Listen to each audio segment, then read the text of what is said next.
Et si le PSG n'avait jamais été qu'un club de foot? Si les buts, les stars, les trophées n'étaient qu'une façade? Derrière l'éclat des projecteurs, une autre histoire pourrait se dessiner. Celle d'un État qui, sans armée ni empire, a décidé de conquérir l'Europe par l'émotion. Pas avec des tanks, mais avec un ballon rond. Et si tout avait été pensé pour que Paris devienne bien plus qu'un terrain de jeu? Le rachat du PSG en 2011 par Qatar Sports Investments n'est pas qu'une opération financière. C'est une manœuvre géopolitique. À ce moment-là, le Qatar, petit pays du Golfe, veut se rendre visible, incontournable. Il cherche une scène mondiale. Et il choisit Paris. Ce choix n'est pas anodin. Paris, ce n'est pas seulement le sport. C'est la culture, l'image, la puissance symbolique. En reprenant ce club, le Qatar ne mise pas sur un palmarès. Il mise sur une idée, faire du football un levier de domination douce. Une stratégie qu'on appelle le soft power. Mais ce que vous allez entendre jusqu'à la fin va tout remettre en question. Car le PSG, depuis ce rachat, suit une trajectoire troublante.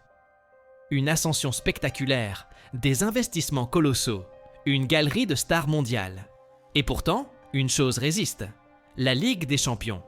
Ce trophée ultime semble toujours s'échapper. Comme si cette victoire n'était pas destinée à survenir tout de suite. Comme si elle devait marquer un moment bien plus vaste. Un point d'orgue. Et si vous aimez comprendre ce qui se cache derrière les apparences, ce qui dérange, ce qui fascine, je vous invite à vous abonner. Activez la cloche. Parce que parfois, les histoires les plus étranges ne sont pas inventées. Elles se jouent juste devant nous, sans qu'on les voie vraiment. Revenons à ce plan invisible. Dès les premières années, le PSG devient une vitrine. On modernise son image, on signe avec Jordan Brand, on le transforme en icône mondiale. Ce n'est plus un club, c'est une marque. Dans les coulisses, le Qatar avance ses pions. Il construit un réseau d'influence, multiplie les investissements en France, tisse des liens politiques, achète des hôtels, finance des projets. Le sport n'est qu'un des visages de sa présence. Pendant ce temps, les échecs en Ligue des Champions s'accumulent. Défaites cruelles, retournements improbables, scénarios presque surnaturels.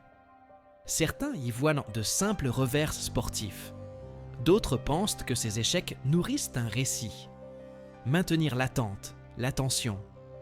Faire de la victoire un événement planifié qui surviendra quand le symbole sera le plus fort. Puis vient 2022. Le Qatar accueille la Coupe du Monde. Le monde entier regarde.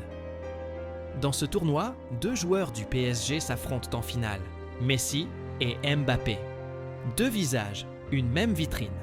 L'un offre à l'Argentine sa première étoile depuis 1986.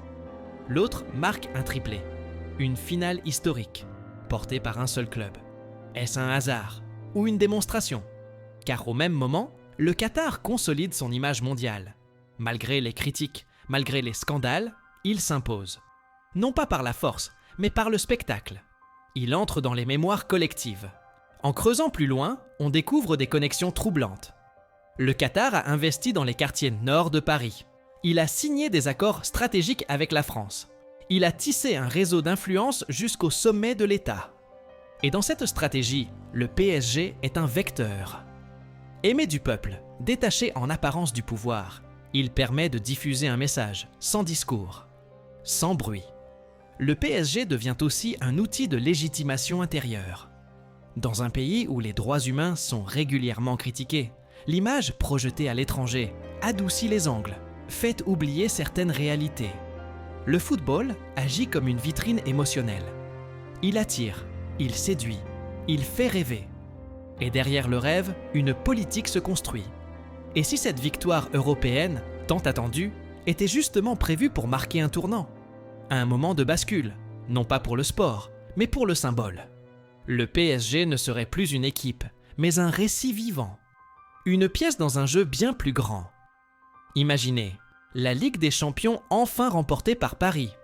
Une explosion de joie, une communion populaire. Et derrière, un État qui vient de graver son nom dans l'histoire européenne. Non pas par conquête, mais par adhésion. Et si cette victoire n'était pas le but, mais le signal final d'un processus invisible? Un message envoyé à toutes les capitales, à tous les peuples. Nous sommes là, nous savons captiver, nous savons rassembler, nous savons séduire. Le PSG est peut-être devenu bien plus qu'un club. Il est devenu un langage, un drapeau sans frontières, un symbole qui s'imprime dans l'imaginaire collectif sans qu'on en mesure l'impact réel. Chaque recrue, chaque campagne de communication, chaque trophée effleuré alimente une narration plus vaste que le football lui-même. Et dans ce récit, la Ligue des Champions n'est pas qu'un objectif sportif, c'est une clé. Une clé d'accès à une reconnaissance culturelle, politique, presque civilisationnelle. Elle vient clore un cycle. Comme si la victoire n'était pas là pour célébrer un exploit, mais pour sceller un message. Et si au fond, le plus grand but n'était jamais inscrit sur le terrain, mais dans nos esprits? Et vous, qu'est-ce que vous en retenez? Le PSG a-t-il été construit pour gagner un trophée? Ou pour gagner notre attention, notre émotion, notre mémoire?